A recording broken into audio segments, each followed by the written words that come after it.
Welcome to This Explainer. You know, when most of us think of the Ku Klux Klan, we tend to picture this unbroken, 150-year-long secret society lurking in the shadows ever since the Civil War. But if you actually dig into the historical records, you find something way more surprising. It wasn't just one continuous organization at all. Actually, scratch that. It's much more accurate to say it was three entirely distinct movements, with each one born out of very different historical circumstances. So, here is how we are going to break this all down today. First, we'll look at the origins of the first Klan. Then, its rebirth, the massive peak and collapse, the Civil Rights Era, and finally, where we are today with modern splinters. Let's get right into it. When we step back and look at the timeline of all this, you really have to notice the massive gaps in time. The organization completely died out, literally ceased to exist, and then was artificially resurrected twice. And each of these three versions was specifically engineered to exploit the societal anxieties of its own particular era. Why does this matter? Well, understanding this history means we really have to look at the specific political and social upheavals of the 1860s, the 1920s, and the 1960s.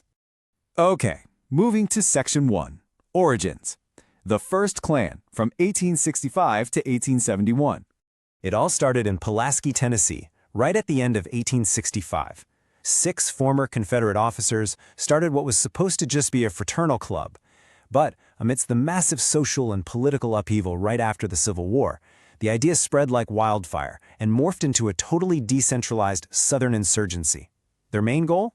Violently overthrowing Republican state governments and restoring white Democratic control. They basically operated as armed guerrilla fighters. They used nighttime raids, whippings, and assassinations to terrorize formerly enslaved black Americans, known as freedmen, along with their white allies, doing absolutely everything they could to suppress newly granted voting rights. So what happened to them? The crucial point here is that the federal government stepped in and responded aggressively. Under President Ulysses S. Grant, Congress passed the Enforcement Acts.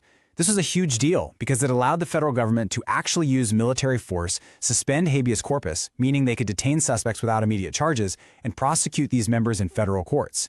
Hundreds were fined or thrown in prison. By 1872, the federal government had essentially broken the first Klan's back. They destroyed it as a functioning organization. The costumes vanished, and that first wave was completely over. Which brings us to Section 2, Rebirth, the second Klan, spanning from 1915 to 1944. Decades later, in 1915, a completely new group was born atop Stone Mountain, Georgia, but this time they pivoted away from just being a Southern insurgency and adopted a nationwide nativist platform. And here is the truly wild part. The group's most recognizable iconography, the famous white robes, the pointed hoods, the burning crosses, they were actually invented by Hollywood and fiction. D.W. Griffith's blockbuster 1915 film The Birth of a Nation, which was adapted from Thomas Dixon's novel The Klansman, completely romanticized the first Klan and introduced all these visual elements. The real-life 1915 reboot literally just copied the movie's fictionalized costume design. It's crazy to think about. So how on earth did this second iteration grow so fast? Well, it essentially operated as a massive, multi-level marketing pyramid scheme. Seriously. They brought in professional publicists and used paid recruiters called Kleagles. These Kleagles would travel all over the country signing up new members, and they got to pocket a percentage of the $10 Cluck token, which was the initiation fee for themselves. It was an absolute cash cow, a highly lucrative financial engine. Now for Section 3, Peak and Rapid Collapse, covering the 1920s to 1944. That aggressive financial structure we just talked about, it fueled absolutely explosive growth. It took the group way beyond its Southern roots and turned it into a mainstream national movement. Driven by strict prohibitionist stances and widespread anti-immigrant sentiment, the Second Klan reached an estimated peak of somewhere between 3 and 8 million members nationwide by the mid-1920s. 3 to 8 million. They were even staging massive parades right down Pennsylvania Avenue in Washington, D.C. And these numbers completely shatter the stereotype that this was just some rural Southern phenomenon. The Second Klan heavily penetrated rapidly growing industrial urban centers up in the Midwest. Just to put that into perspective, Detroit alone had 40,000 members. In Indiana, nearly 1 in 5 eligible voters, we're talking over 18% of the entire population, were members. They appealed directly to middle-class citizens who were anxious about urbanization and rapidly shifting cultural norms. But you know, it collapsed almost as quickly as it rose. The group was constantly plagued by internal power struggles, But the fatal blow actually came in 1925 with the horrific kidnapping and murder conviction of D.C. Stevenson, who was the Grand Dragon of the Indiana Klan. This totally shattered their self-proclaimed image as defenders of law and morality.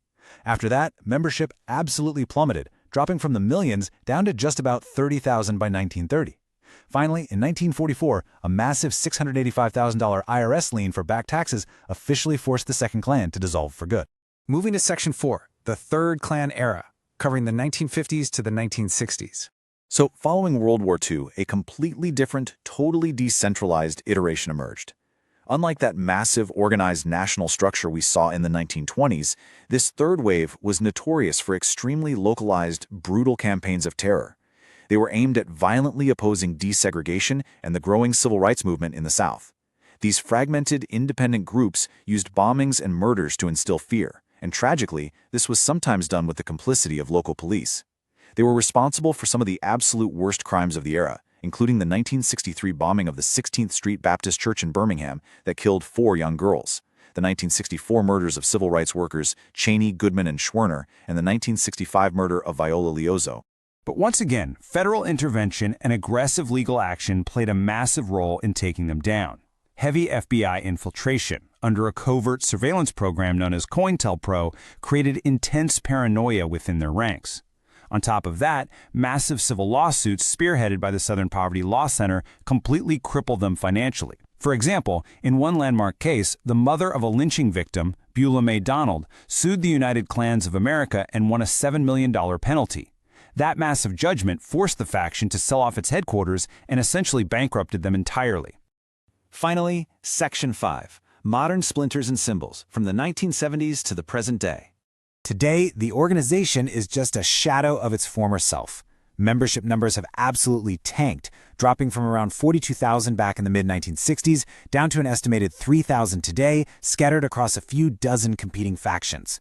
They suffer from a total lack of unified leadership and an ongoing inability to maintain organized physical chapters anywhere. Yet even though their numbers have basically vanished, their coded language like AKIA, which stands for A Klansman I Am, and their historical symbols like the blood drop cross continue to survive. Today, these fractured groups are increasingly blurring the lines by forming online alliances with modern neo-Nazi and white nationalist internet forums, sharing all this historical iconography in the digital space. So as we wrap up this explainer, we are left with a really critical question. How do these fragmented hate groups continue to adapt, reinvent their historical symbols, and exploit the new technologies and social anxieties of each new generation?